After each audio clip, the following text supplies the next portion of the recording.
Hey YouTube, let me start off by saying I am sorry about my raspy voice. I'm just getting over being sick, so bear with me.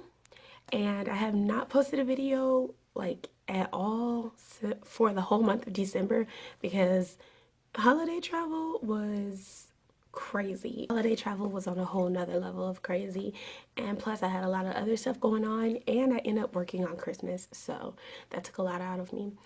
So, anyway, getting into the topic of this video, which kind of ties into the whole working on Christmas thing, but it is balancing being a mother and a flight attendant, which now that I'm at my 7 month mark of being a flight attendant, now it isn't hard, but before then it was pretty hard. So I'll start with training. It was hard because for me, I had never been away from my daughter for more than like 2 days tops. So being away for 2 months worth of training in a whole nother state was really hard. Like the first 2 weeks was really hard, and then we kind of,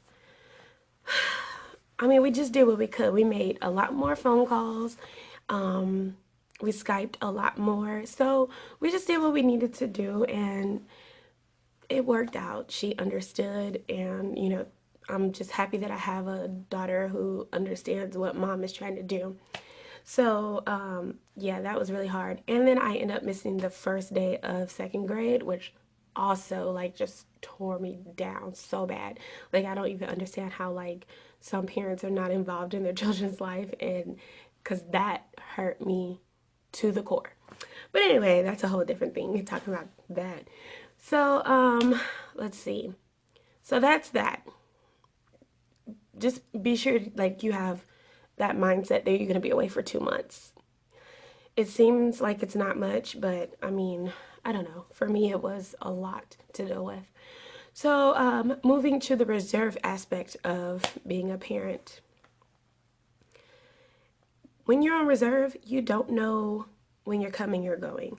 So, I've seen videos where they're just like, you need to have a really good support system. Okay.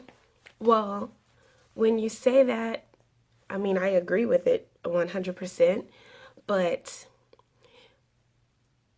you can't just have people that are like, that you're doing a great job and you call me if you need something, and then you call them and no answer.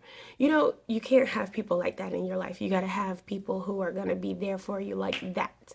Because when you're on reserve, you don't know how long you're going to be gone. You're going to be gone for at least 4 to 5 days, but you don't know like how long, or it's just really hit and miss. So you don't know when you're going to get that call like, hey, you got to go.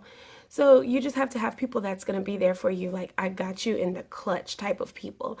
If you don't have those kind of people, it's going to be really hard because you're going to need people to pick your kids up from school. You're going to need people to make sure that your kid is okay.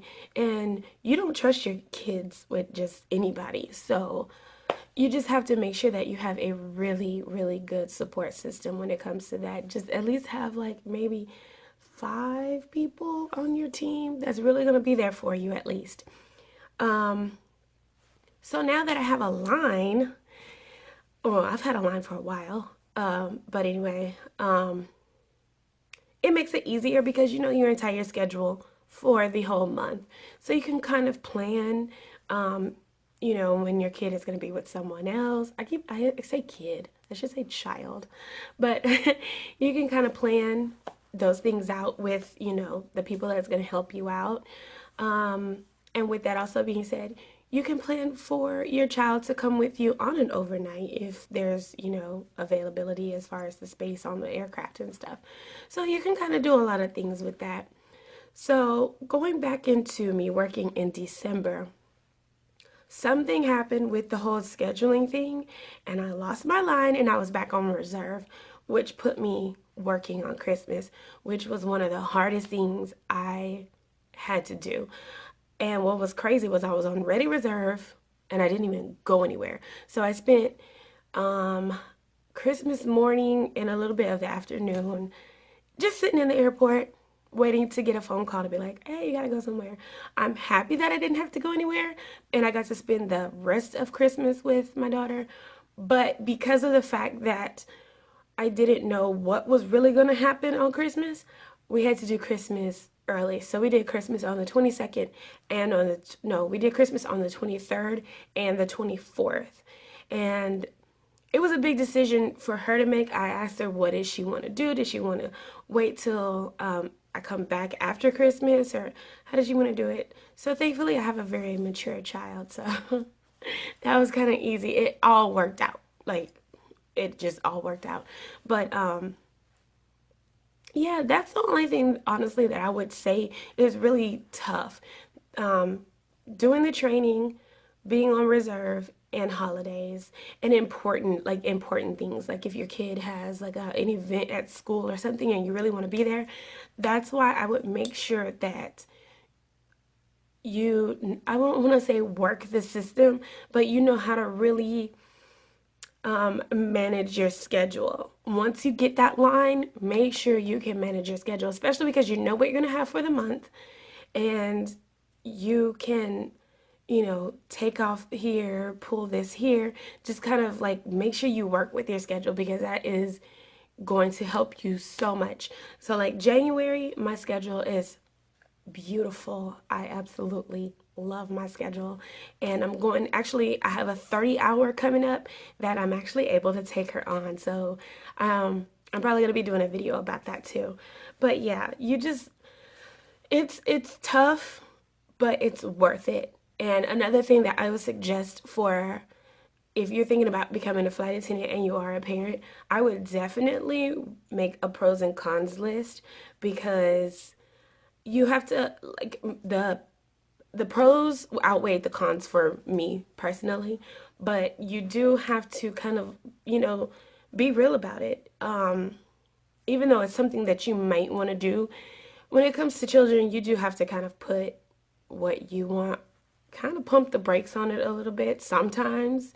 But I mean, I would say go for it because if I wasn't a flight attendant, I I wouldn't be able to take her to most of the places that I'm able to take her to. I mean, I probably would be, but it would take a while.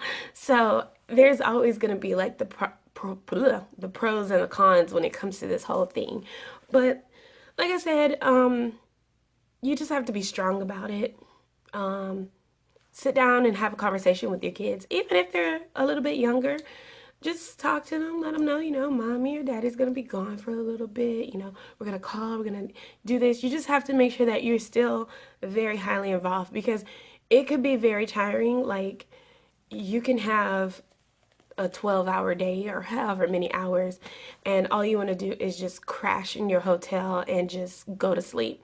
But you just want to make sure that you call, check on the kids, whatever, and just stay very active. You don't want to fall asleep like on your kids all the time. Although I have before. I'm like, mommy's gotta call you back. I'm like exhausted.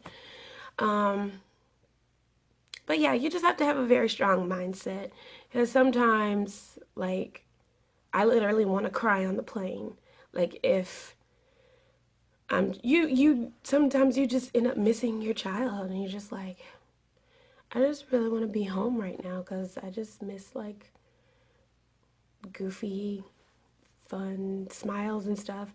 But you just have to remember, like, you're doing this for a reason. You are doing this for your kids to give them a better opportunity, take them places, and do all that kind of stuff. I don't know. It was kind of like a touchy subject to me, but this video shouldn't even been this lengthy. But yeah, you just have to go in with a very strong mindset, a really good support system, have the people who really have your back. And I think you'll be okay. I mean, I'm okay, and I'm a very sensitive person when it comes to my child. So if I can make it, I'm pretty sure you guys can make it. So if it's something that you're looking to do, I say go for it. So yeah, I hope you guys enjoyed this video. I probably rambled a lot, and I'm sorry if I didn't touch anything specifically, you guys can be sure to message me and let me know, and I will probably tweak this video, add something to it or whatever. I'll be posting more videos coming up soon. I'm getting over this cold, so my raspy voice shouldn't be as bad, even though I already have a raspy voice. What's going on? As far as my trips coming up, I have no idea. All I know is I'm having this 30-hour and I'm excited about it. What else is new? Nothing really. The Texans, the playoffs. Ah. That's about it. Oh, which is gonna suck is that I'm gonna be in the air when we play the Patriots. Oh my God. Don't knock my team, people. That's gonna be tough, not like being able to know what's going on and having to wait until I get off the plane to get the news. I'm so scared. But you know what? They're my boys regardless. I don't care what nobody says. Yeah, that's it. I might post some pictures after this video from a previous trip that I just did to Guadalajara. That was a very interesting trip. Okay, so my camera was just being a complete hater and just cut me off. So anyway, I want to thank you guys for watching this video. I'm going to go ahead and post those pictures from Guadalajara. And until my next video, I'll talk to you guys later. Bye.